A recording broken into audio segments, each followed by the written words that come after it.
Welcome to the weightlifting platform, where one of the most frustrating questions weightlifters face every day is, oh, you're a weightlifter. How much do you bench? The weightlifting platform is brought to you by the Panamerican Weightlifting Federation. I'm your host, Richard Mason. On this week's show, we'll go back in time and look at the careers of some Caribbean legends of this sport.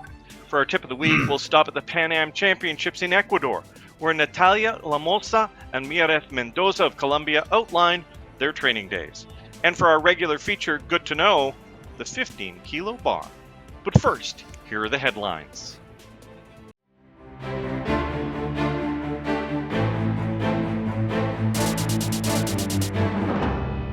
The Pan American region has crowned its new champions for 2021. The senior championship has wrapped up in Guayaquil, Ecuador. Some of the highlights included the 6-for-6 performance from 22-year-old Ketomar Bayanilla of Venezuela, who won gold in the 96-kilo category with a 388 total. The best nation, Colombia, got 8 of the 20 gold medalists, including Miguel Suarez at 55 kilos, Francisco Mascara, Brian Rodriguez at 81, Jor Moreno at 89, Lesman Paredes at 102. Colombia's female winners were Yenny Alvarez at 59, Natalia Llamosa at 64, and Valeria Rivas at 81 kilos.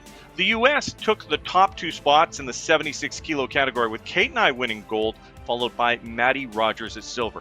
The U.S. dominated the women's side of the competition, 6 golds in total, including Haley Reichardt in the 49, super heavyweight Mary Thiessen-Lappen, and Meredith Allwine at 71. Winners from the Dominican Republic included Chris Mary Santana at 87, Natalia Novas at 55, and Julio Cedeno at the men's 73-kilo category, while Mexico's Diana Che won the women's 45 and Peru's Hernan Vieira claimed 109 gold.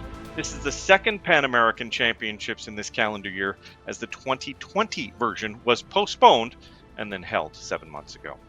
The IWF Athletes Commission has reacted strongly. There was a leak of a new proposed bodyweight category schedule. An anonymous source leaked the proposal allegedly put forward by the Technical Committee Chair Sam Koff of Australia, which contained a reduction in bodyweight categories to 8 for women, 8 for men. The athletes said they'd never been consulted, and now, according to the reporting on Inside the Games website, that proposal has now been dropped. New Zealand is continuing to get ready for the upcoming Commonwealth Games in Birmingham, England this coming July, and a former weightlifter has been put in charge. Nigel Avery has been chosen as his country's chef de mission. Avery was on the New Zealand team at the Sydney Olympics in 2000.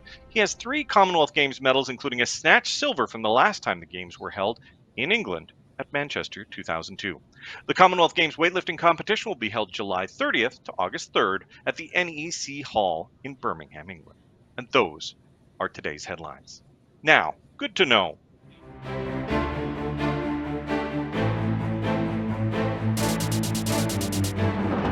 It was back in 1997 that the 15-kilo bar was introduced for women's competitions. Length of the bar is 210 millimeters. Grip diameter is 25 millimeters, and the weight of the bar is 15 kilos. It's also marked subtly with yellow markings, as opposed to the blue stickers on the 20-kilo bar. Something to watch out for. And that is good to know. Now, time to talk.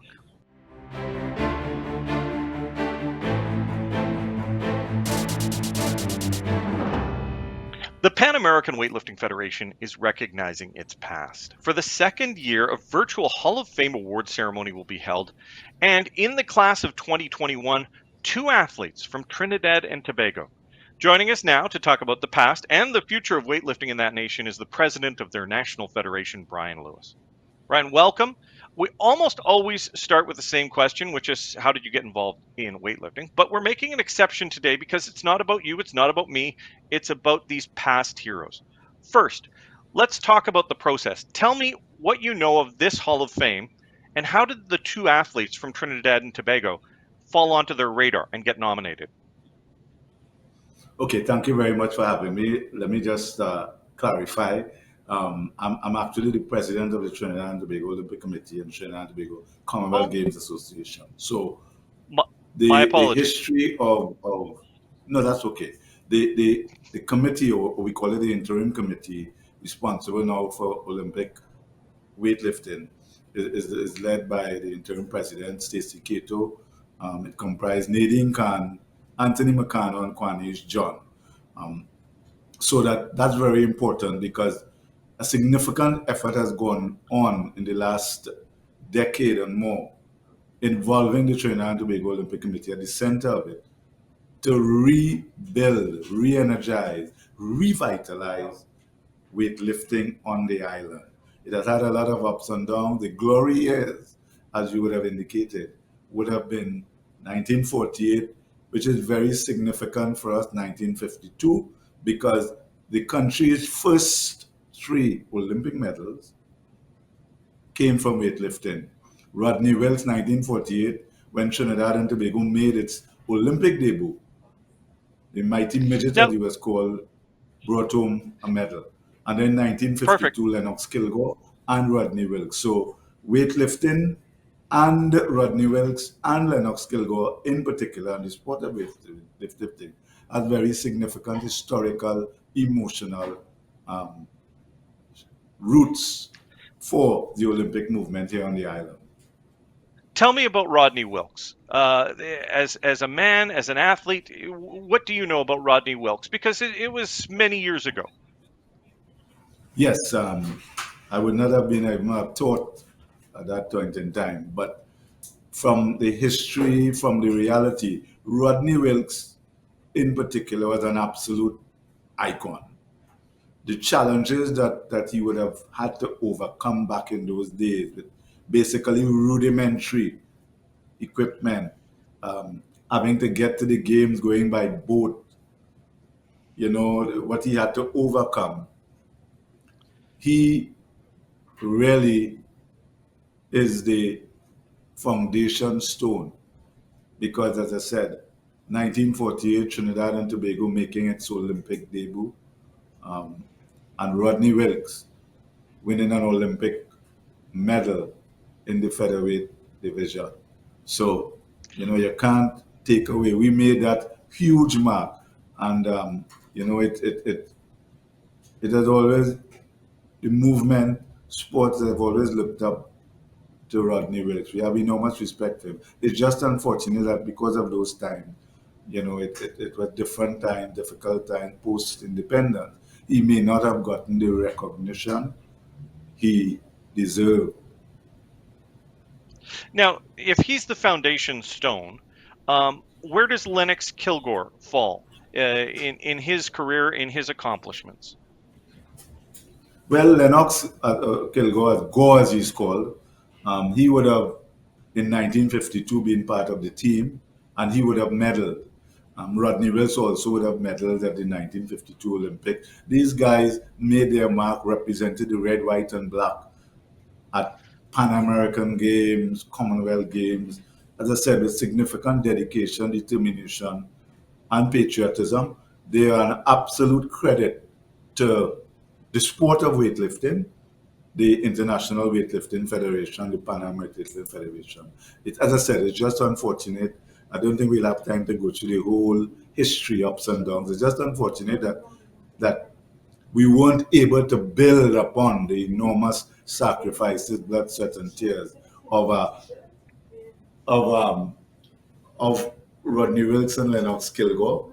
But there were other weightlifting legends also who would have carried the foundation stone. As I said, as a trivia, it was only the first track and field medal would have come in the 1960s. But before Wow. that, it was all weightlifting. Now, there are other worthy Trinidadians. Like I had the pleasure of meeting and working with, as a referee, Stan Bailey. Now, I understand Stan was an Olympian for TTO in '72, as well as Pan Am and a Commonwealth medalist. So there were others that did carry on, maybe not to the standard of Wilkes and Kilgore, though. Yes, certainly, as I said, but you know how these things go. I mean, I know that the fact that Rodney Wilkes and Lennox Kilgore medaled at the Olympic Games, they were the flag bearers for, at the time, the historical context. We were still part of the colonial establishment of the Commonwealth post pre-independence, so that there was a lot of historical, social significance um, to what Rodney Wilkes and Lennox Kilgore would have achieved, and I apologize for the constant reference to them, but you have to understand the very important It's context all of it's their it's all achievement. about them today. It is all about them today. Now, just a little bit of background. How did you get first involved in sport? Was it track and field? Because TTO is very well known for No, track and actually, field yeah, now. actually, yeah, actually, actually, like most young people in the era that I grew up, I'm a child of the 60s and 70s. Um, Hazley Crawford, being our first ever Olympic gold medalist in 1976, the success of track and field, because as I said, track and field kind of took over, so that every young boy and girl wanted to be the next Wendell Motley, Isley Crawford, Edwin Roberts, etc. So my initial involvement growing up in a community called Belmont, single parent, was running foot races, as you would call it, in the streets. So it was track and field. But as much as I wanted to aspire to be the next Olympic medalist, I wasn't that good. So I eventually evolved into a sport called rugby, which is where I really had my mediocre success. And that's how I got involved in sport. But let me say this: in the 50s, 40s, and 60s, in almost every community in the island, the Twin Island state of Trinidad and Tobago, you had a gym. So weights were being hoisted. You could say probably it was the beach culture, the beach body culture, so that you had like weightlifting, although it had started to wane bodybuilding, that type of thing. So the culture of lifting iron, as it's called, is one that is very steeped in our culture, as I said, because we are an island. You go to the beach, most people, male, female, children, anything, you want to look good. So weights is still and the lifting of weights is still a very big thing. Now, even though the sport of weightlifting had its down, and we're really trying with the support of the International Weightlifting Federation and the Pan Am Weightlifting Federation. President Jose Quiñones has been an absolute gem in terms of working to get not just the sport of weightlifting revitalized and re-energized here in Trinidad and Tobago, but the Caribbean also. And enough credit goes to President Quiñones. Yeah, so We've we have talked a little bit about the past. Where is weightlifting today, with the help of the Pan Am Federation, the International Federation, and where is other sport at today? Because you're with the National Olympic Committee, so you have a broader overview. Maybe where is sport today at in TTO? well, in the context of the Olympic and Commonwealth sports movement, we have 19 Olympic medals, 15 from track and field, and 3 from weightlifting. So, it's I mean, COVID-19 has impacted everything. It has disrupted everything. It has changed life as we know it. It has probably been the most impactful um, situation since World War II. So that all sports have been impacted, and so from the Olympic Committee perspective, we're working closely with all the sports stakeholders to move ahead and move forward to the 2023 Pan Am Games, 2022 CSC Games, the Olympic Games in Paris, and the Commonwealth Games in Birmingham next year, the Junior Pan Am Games. And, as I said, weightlifting, we see weightlifting as integral to the sustainable development of sport, because every sport, even track and field, which is our number one Olympic sport, the Olympic lifts are very important. So there's a real opportunity, and a lot of effort is being going into that. We have received donations of Olympic weightlifting equipment, which the interim committee, as I indicated earlier on, they are working on establishing coaching programs with the development opportunities presented by the International Weightlifting Federation and the Pan Am Weightlifting Federation, and collaboration with some of the major countries, because, as I said, notwithstanding the challenges that's well publicized, Olympic weight Yep. weightlifting is a core sport, in my view, on the Olympic program. Now, a brief interruption. Before we go much further, you keep referring to your national organization as an interim committee. Why is it interim? I don't know the background. My apologies. Right, it's interim, quite candidly, and I mean, for transparency and accountability is well understood. Remember, I said the sport was inherently defunct here on the island. Okay. So So there it's was a huge as grasp part of of yeah. the rebirth. Okay. Yes, it's part of the Wonderful. rebirth. So that they're rebuilding it from the ground up. I mean, trying to reestablish clubs, a proper governance structure, coaching courses, everything. The sport, essentially, to be very candid, had literally crashed on the island. There was no activity taking place. There were efforts made in the past, as I said, and it's such a travesty because of the deep emotional, historical, and reality of the contribution of Olympic weightlifting to sport and the history of sport here in Trinidad and Tobago, and the role icons like Rodney Wilkes and Lennox Kilgore would have played. Wonderful. I appreciate you So taking the time. Don't take it as a negative. The use of the word Oh, interim. no. It is an affirmation of the commitment to rebuild Olympic weightlifting here on the island. No, any effort to build the sport is appreciated, whether you're starting from an existing committee and with all the infrastructure in place and trying to build on that, or in your case, rebuilding from scratch. No, any effort is a good thing. Stick with us. We appreciate you taking the time. We've got the tough segment next, where we take 60 seconds and we put you on the clock to get to know you a little bit better. On the clock's next.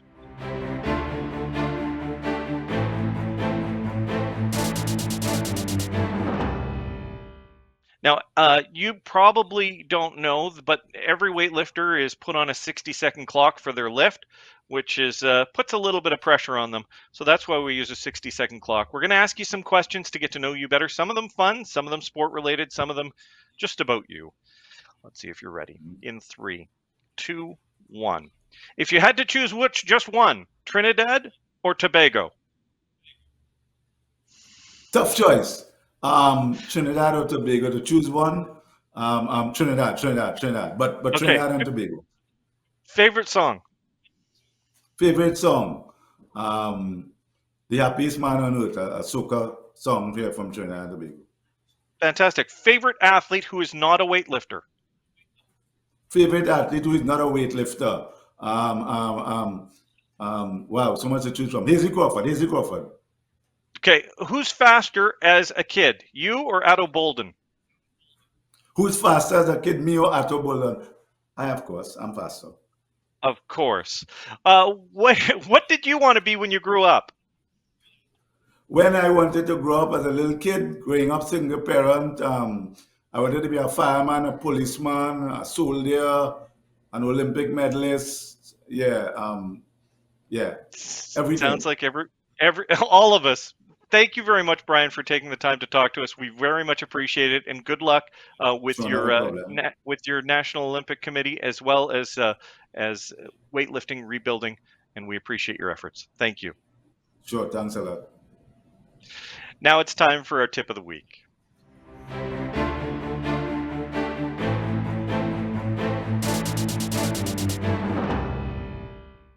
For this, we head to the Panamerican Championship in Ecuador, where we spoke with two athletes from Team Colombia, Mireth Mendoza and Natalia Llamosa, about their pre-competition training and their experiences on the road. For our tip of the week. Hola chicos de la Weightlifting Fly 4x Panamerica, mi nombre es Mireth Mendoza Carabalí, deportista de levantamiento de pesas de la Selección Colombia Mayores. Hola, mi nombre es Natalia Llamosa Mosquera, de levantamiento de pesas de la Selección Colombia Mayores. Contadnos un poco cómo es el día a día de una deportista de pesas. Bueno, primero que todo, el día a día de una deportista empieza en la mañana. Nos levantamos, pues desayunamos, hacemos el primer entrenamiento que es tipo 9 a 10 de la mañana, empieza hasta las 12:30. Hacemos una rutina que nos planifica nuestro entrenador de la selección Colombia Mayores cuando estamos concentradas, y pues cuando estamos en nuestras casas sería el entrenador de nuestro departamento, selección Valle. Listo, entonces ya al mediodía hemos terminado nuestra primera sesión de entrenamiento y vamos a almorzar. Si estamos en concentración, pues donde estamos almorzamos, si estamos en la casa, pues vamos a la casa. Descansamos más o menos una hora y media, y después sigue la segunda sesión de entrenamiento, que empieza más o menos a las 4 de la tarde hasta las 5:30, y ya después pues si tenemos algo que hacer, pues vamos a hacerlo, o si no, a descansar y a descansar para el día siguiente estar mucho mejor. ¿Y cómo os preparáis para una competencia como esta, los Juegos Panamericanos? La preparación para esta competencia es importante, pues para nosotros en Colombia, o bueno, para todos los países, es una competencia de alto nivel. Entonces, lo que hacemos en nuestro país es que antes de venir acá tenemos una concentración con todo el equipo nacional que va a venir a representar a Colombia. Esta vez, por ejemplo, fue una concentración de 2 semanas con el equipo, donde hicimos lo mismo que ella dijo, las 2 sesiones de entrenamiento al día.